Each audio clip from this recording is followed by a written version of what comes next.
Welcome. I'm Steve Bhaerman, also known by many as my cosmic comic alter ego Swami Beyond Ananda, and on the slightly more serious side, I'm the co-author with Bruce Lipton of Spontaneous Evolution, Our Positive Future, and a Way to Get There From Here. Well, you heard it from Swami, you heard it from Bruce, and now you're hearing it from me.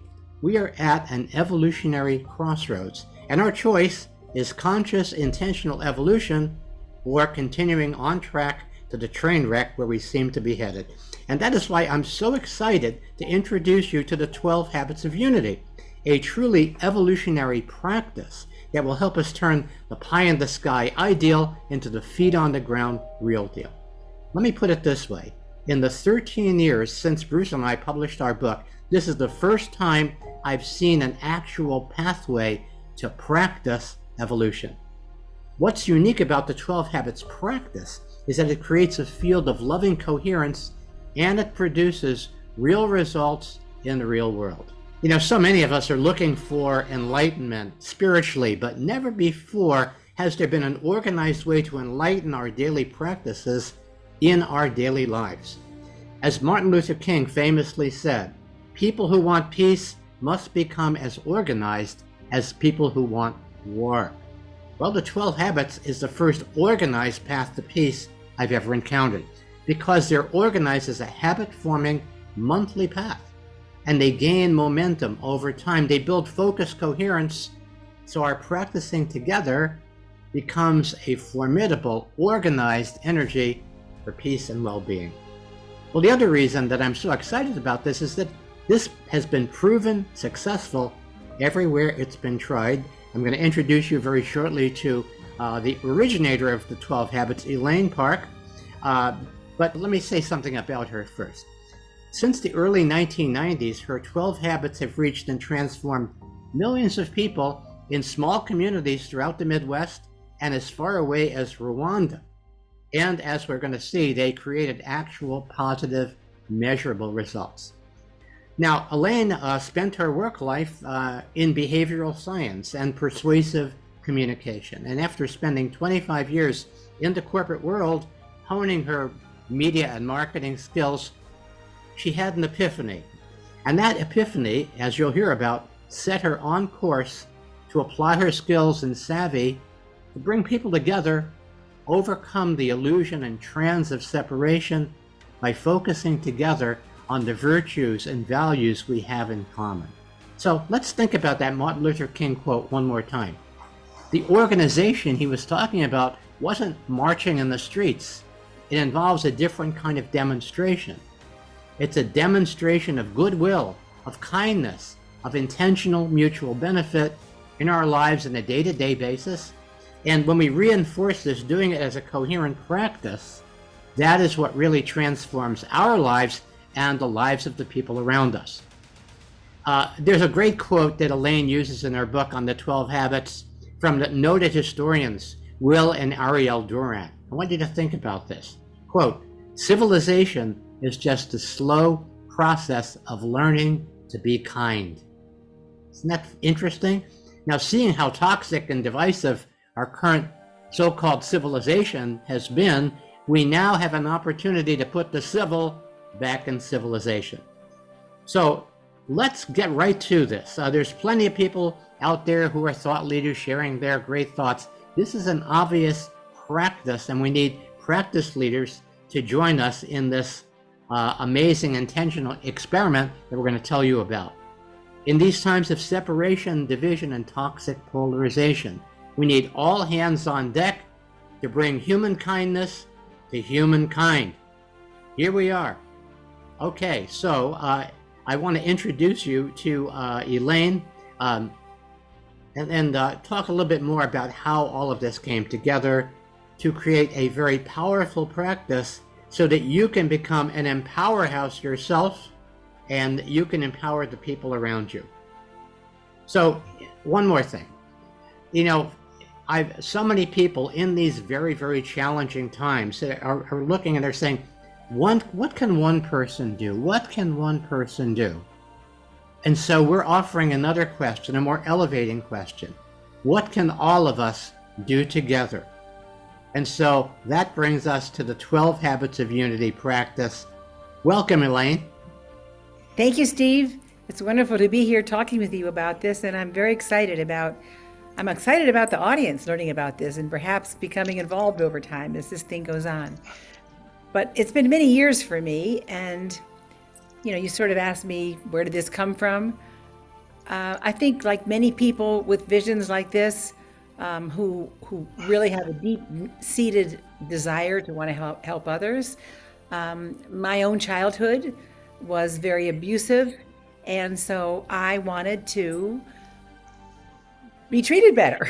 And I grew up not only wanting to be treated better, but I grew up wanting other people to be treated better. And getting involved and being treated better was very important to me. When I was 11, I was very blessed that a neighbor, understanding the dynamics in my home, took me to the Red Cross and introduced me as a leader. And I went into volunteering at the Red Cross. So at that point in time, I finally realized people were thanking me, people were valuing me, people were saying, good job. It was the first positive reinforcement I had had in my whole life. And I realized that the power of helping others is the most powerful force for change on earth, as is media, but we're going to get to that later. So my life went on, and I spent all my life volunteering, no matter what I was doing. At the peak of my corporate career as vice president of marketing of a big beauty supply company, I still went into the inner city and volunteered once or twice a week with kids. So I was volunteering and having this corporate life, and going into the communities and working with a kid or two here or there. And then one day I was working with a young child, a particularly poignant experience for me. And it was a big success. And I came home that night and I just kept thinking, how can I multiply this? I mean, how can I multiply myself a millionfold? And then I went to the office the next day, and with a staff of 12, of course, in my marketing job, I was routinely influencing the behavior of millions of people. So that night I had what so many people describe, a aha, an epiphany, something of that sort. And this voice came into my head and said, Elaine, why don't you use the skills that you have multiplying messages through marketing with your marketing department, only use it for good? And the idea came to me that since branding is a very important aspect of marketing, that we have 12 words that are well known all over the world in different languages, but nonetheless, they're all the same, that could be used as brand names for 12 aspects of positive living, 12 aspects of unity, 12 aspects of getting along better together. And those 12 words are the months of the year. And the cool part about it is the months of the year are the amount of time it takes to make or break a habit. So that if me or you or anybody out there, if we were moving through a year focusing on one aspect of getting along better in January, and another one in February, and another one in March, and through that period of time, we were building and deepening that particular aspect of goodness in our lives, imagine, what a better world it would be. It's like, we all get together on holidays, and that's because we all know when to do what. So that's really what's behind. We all know, we study and we learn and we try to enlighten ourselves and improve ourselves, but the question is, how do we transfer it into day-to-day life? And the way to transfer it into day-to-day life is by building habits. There are lots of books about habits. One of the first ones I remember is Stephen Covey's book, The 7 Habits of Successful People or something. But they're just a list of 7 things. He does not give you an organized, specially determined way that you could move through the time in your life deepening those 7 things in your life. But the 12 habits, because we've turned each month of the year into a brand name for one of 12 aspects of uplifting yourself and being a better person, it makes it an organized system. As Martin Luther King said, We need to get organized. So the 12 habits is a way to organize good so we can all practice it together and make it grow strong, as Steve said. Thank you. We have choices in our lives that sometimes we forget. We have the choice of what we put energy into. And there's a wonderful story that you tell that I want you to share, because I think it's very pertinent as they're asking, what can one person do and what can we all do together? That choice point that we have, in a sense, every moment of the day. So you're referring to one of my favorite parables, Steve, the parable of the Cherokee parable of the grandfather and the grandson. So the grandfather is telling his grandson about the fact that there are two wolves fighting for control of our lives every day. And one wolf is the wolf of love, and one wolf is the wolf of fear. And as the grandfather is telling this to his grandson, pretty soon the grandson says to his grandfather, "But Grandpa, which wolf wins?" And the grandfather says, "It's the wolf you feed." And I say that, and as you and I and each of us in our audience, our peer participants who are going to get involved in this, we say to ourselves, the world today is feeding the wolf of fear, the division, the anger, the rage, the lack of truth. Nobody knows. It's getting out there everywhere. People are losing civility. I mean, the wolf of fear is being fed, and it's being fed by the media, whether it's social media or political campaigns. Not only that, but there's consumer campaigns. There are 360 million consumers of Coca-Cola in the United States, and yet we can't get the golden rule to have any traction. It's because we haven't used the media. So this whole 12 Habits of Unity is a program to help us all together feed the wolf of love in our hearts that's there and that can emerge in each one of us if we feed it with messages of good instead of messages of fear and anger and rage.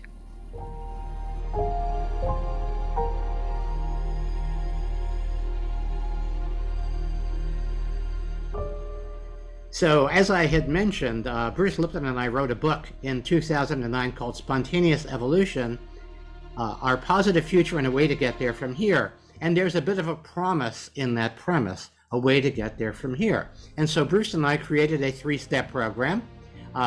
Number 1, evolutionary awareness. Number 2, evolutionary intention. And number 3, evolutionary practice. Well, in that period of time, a lot more people become aware that we are in this evolutionary passage. And many, many more people, as they've awakened, want to participate. They have the intention of participating. But what has been missing until now is a logical path that's the alternative to the pathological. So now we want to create something as a way to get there from here, and that is the practice of evolution. We've been talking about this. The Swami has a term, Elaine, evolutionary upwising, where we wake up to the illusion of separation, we wise up to the power of loving coherence, we grow up to be the full expression of the love that we are, and we show up on a new playing field, ready to play a new game, intentional mutual benefit. So, Elaine, can you tell us how practicing these 12 habits can create this coherent field and this new playing field? Well, fortunately, the Transcendental Meditation Movement in 1993 conducted an experiment as a background for explaining, giving you an answer, because you'll see how the design of the 12 habits will follow this model. But in 1993, the Transcendental Meditation Movement went to the leadership in Washington, D.C. and said that they were going to bring 2,000 meditators into the city of Washington during the month of August that year, when crime always skyrocketed.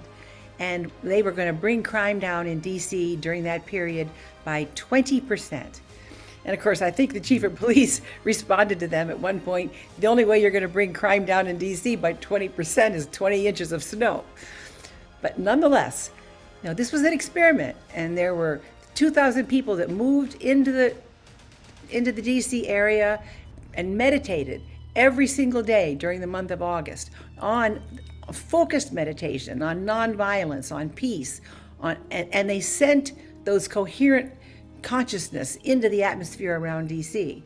And I had recently become a meditator at that point, so living not too far from the DC area. And lo and behold, they did a detailed study and showed that after a month of that meditation in DC, crime in fact did go down 23.3%, I believe. And they did an analysis of that study, and it showed that the likelihood of it being a fluke was like 0.0000, whatever it is. I can't even read the number.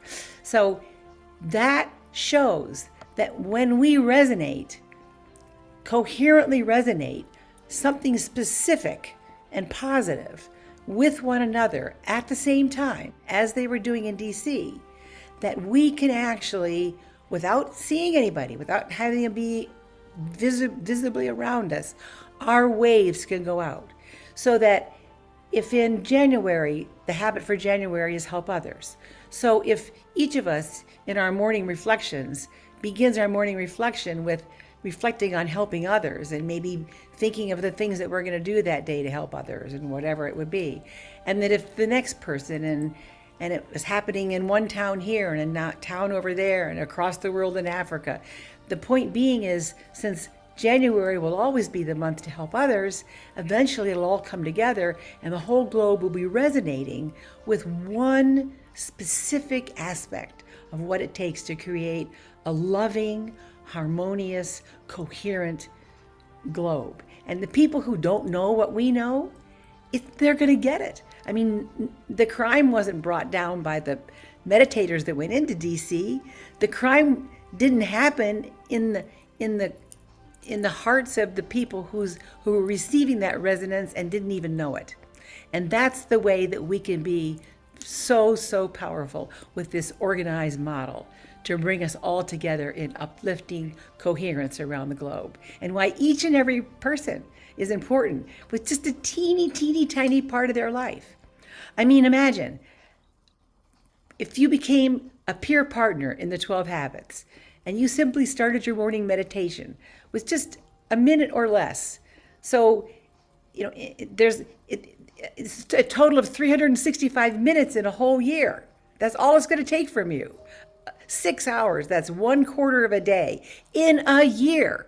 And if everyone were spending that little tiny bit on making this world better in a whole year, and we were doing it together in an organized way, imagine what's going to happen.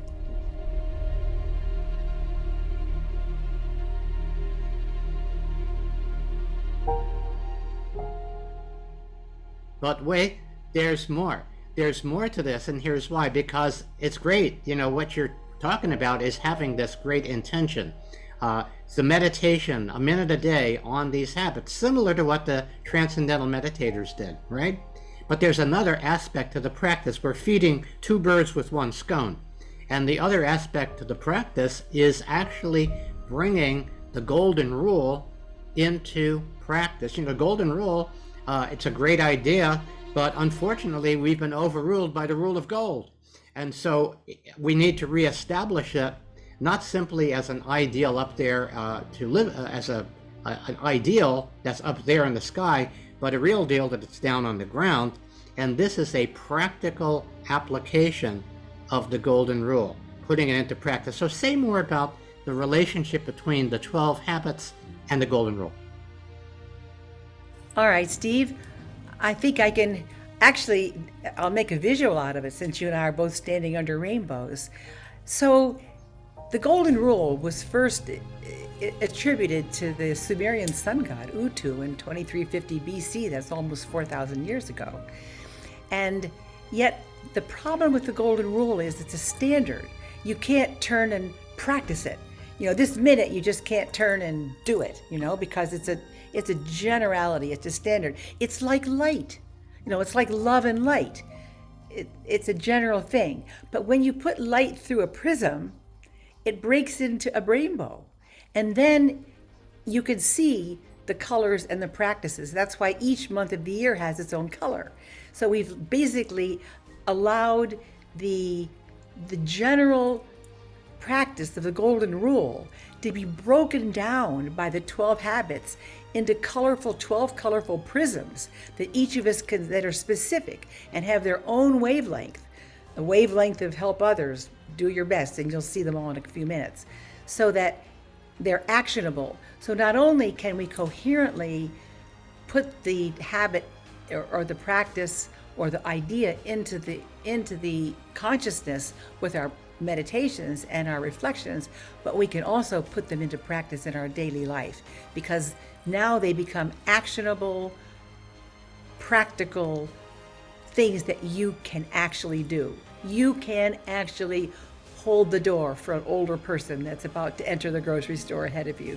You can actually hand your cart to someone. I mean, you see what I'm saying?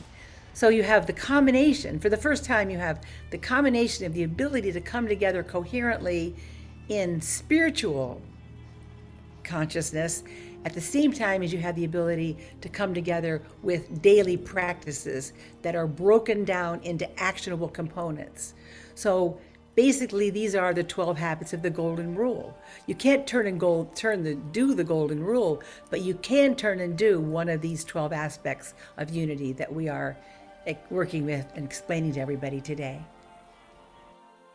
Thank you so much, Elaine, for that clear explanation of the golden rule and how it relates to what we're doing in this great evolutionary upwising that we're involved in.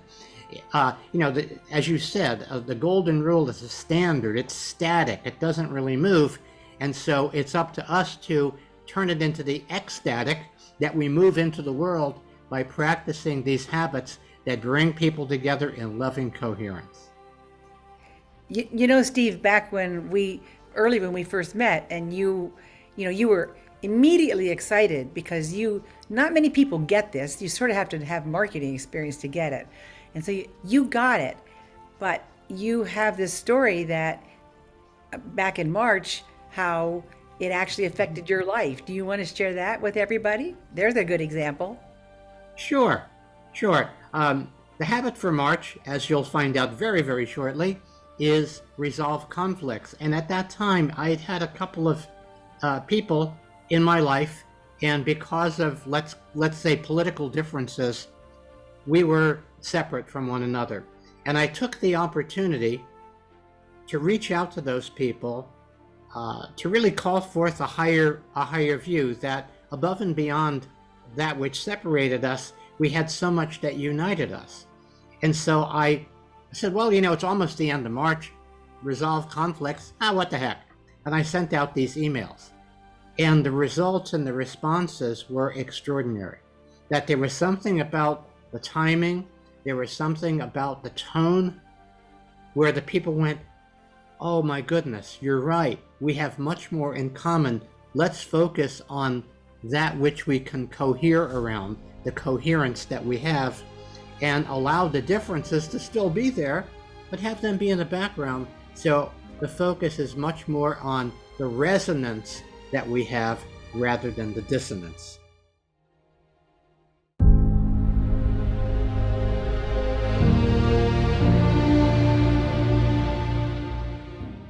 I want to make a distinction between habits and practice here.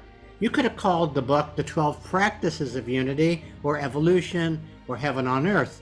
All of these are actionable actions that are practices. You call them habits. Why habits? Well, there's a warning on the book, Steve, that says these habits this book is habit forming, may cause a happier life.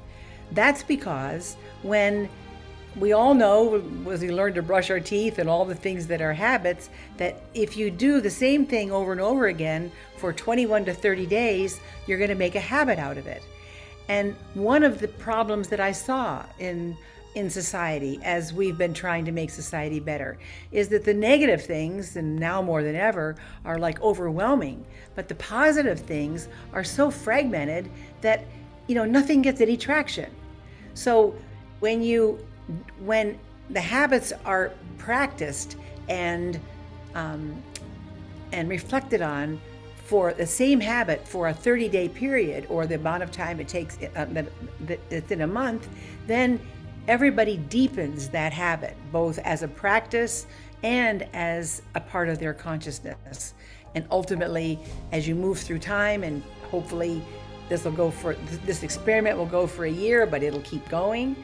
And over time, we'll all be uplifted 1 month at a time by these practices. So what are these practices? When I had that vision back in 1987, I had the idea about the fact that the months could become brand names for one of 12 aspects of the Golden Rule, or getting along together, but I didn't know what. And it took a while, and eventually I took a job managing a resort in southwestern Pennsylvania, and kind of happened to mention this idea to a bunch of people in town, and they said, wow, we'd kind of like to try that here in Somerset.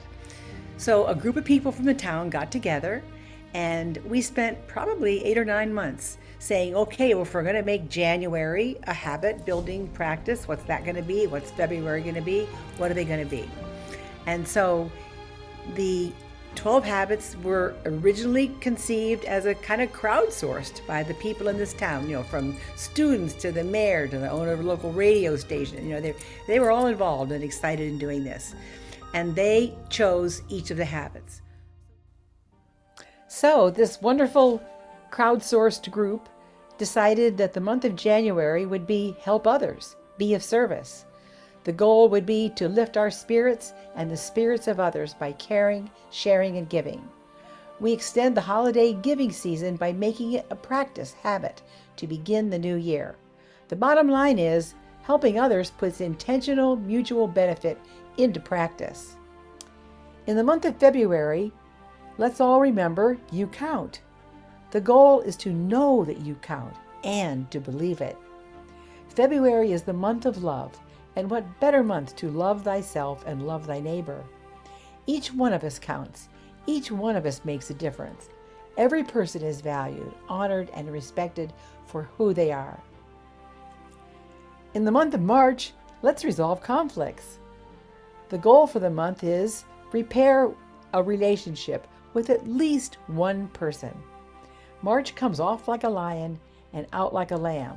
So what better month to get off the battlefield of conflict and onto the playing field of collaboration? In April, let's take care of our environment and rebirth the earth. The goal for you is to participate in a project that honors the earth, at least one. The Swami tells us that here, if we lose the earth, there goes the GDP. No ecology, no economy. So turn Earth Day into Earth Month and do something to regrow the garden and have a heaven of a time doing it. In the month of May, let's all be grateful. Honor the blessings in life. Appreciate others. Appreciate yourself. Every morning say, thank you for everything. Be grateful for your blessings, your challenges too. Appreciate the people in your life, including yourself. Gratitude invites grace. Thank goodness for gratitude. In June, stretch yourself to do something you've been longing to do or have put off for far too long, because the habit for June is reach higher. Reaching higher isn't only about achievement. It's about reaching for the higher love, higher thought, and higher power. How far would you have to stretch to live your fullest life before being carried out on a stretcher? We've all heard about hitting bottom, but how about hitting top? In July, let's all become involved. The goal for July is to create a world of abundance, to get off your buns and start dancing. It's not enough to be evolved if you're not involved. There's no better time for applied enlightenment. Consider the risk America's founders took that July so long ago. What are you willing to risk to stand up for the world we know is possible? Involve yourself. In August, know who you are. The goal for August is to write down your own values about family, children, personal behavior, work performance, and your own role in your community. Know thyself. Socrates and Plato all ascribe to this aphorism. What are your values? What is your purpose? What's your heart's desire? The most important thing to know about who we are is that we, as a part of the oneness, we are each an agent of universal love. August is the month to open our own agency. In September, the habit is do your best. Your goal, pick a task, even a small one, and give it all you got. The Greeks had a word for it, competition, only back in those days, compete meant strive together. Imagine all of us doing our personal best, striving together to win, win, win, without having any losers. Talk about intentional mutual benefit.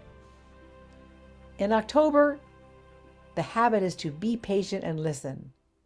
The goal, find the patience to be present for cherished moments in your life. In our hurry-scurry world, we too often miss being present for the most important moments of our lives. Life is like a bag of M&Ms, moments and memories. The more present we are in the moment, the more vivid and vital the memories. In November, the habit is show a positive attitude. Wherever you go, wear joy in your smile. A positive attitude can be habit forming.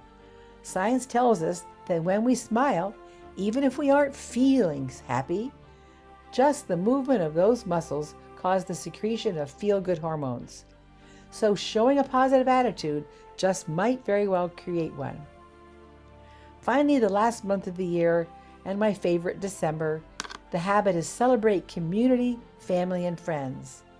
The goal, let there be peace on earth and let it begin with me. Our greatest treasure in life are the people we love and those who love us. In this season of celebration, find community outside and find calm and unity within.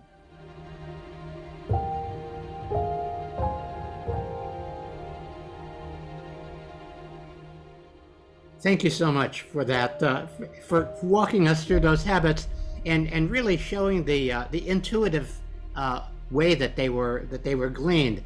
They were crowdsourced. We can say that this program was made in the USA. That a small community in Pennsylvania came up with these ideas, and in a certain regard, there could be any number of habit for positive habit for each month. We've chosen these, and that's how we're gonna go with it.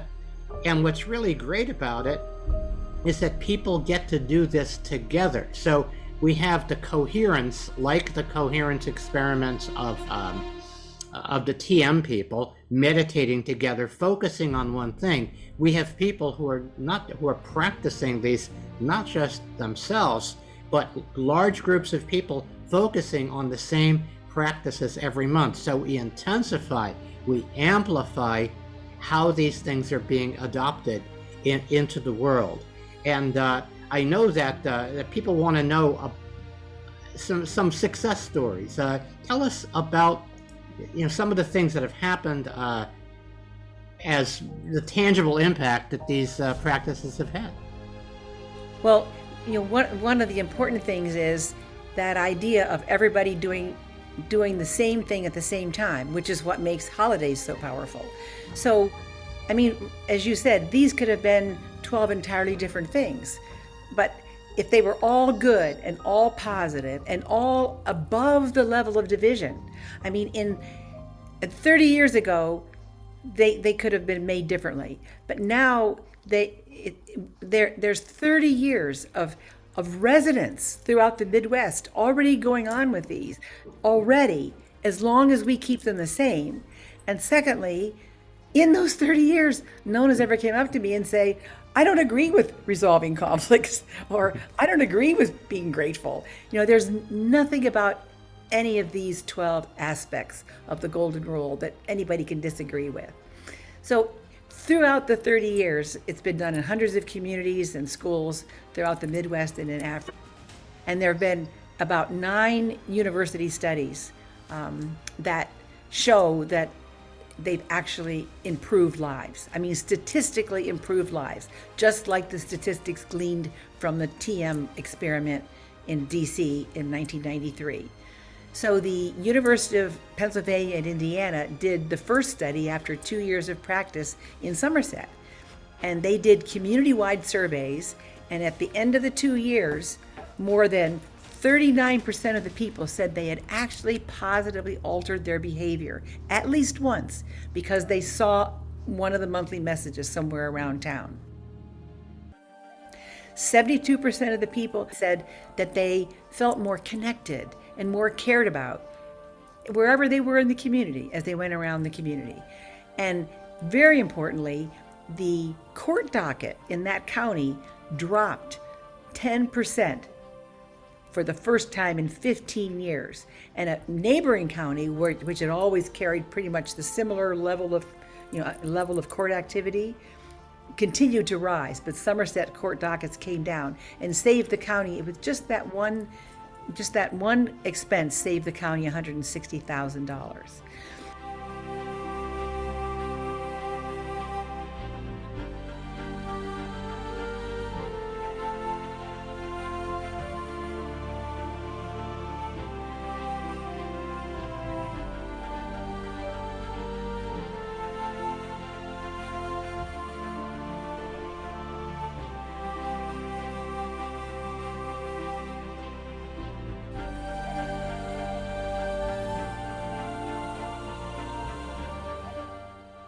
In the schools, 85% of most of the students said they felt that they carried out more caring, respectful behavior. 62% said they worked harder in schools. 61% said because of the habits, they've now done something nice for someone.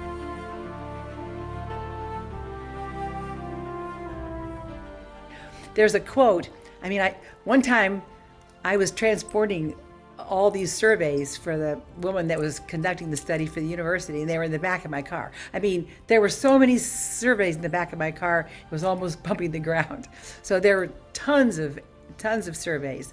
But of all of them over the years, there is one that I think sums up a discussion of the outcomes, and it's my favorite.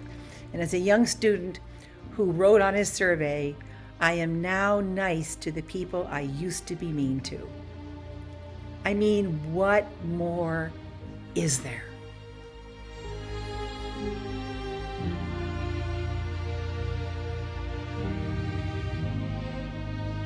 If we can make a world where people are nice to the people they used to be mean to, what will have been achieved is beyond our wildest dreams, on the one hand, and what this world absolutely needs and has to happen on the other hand.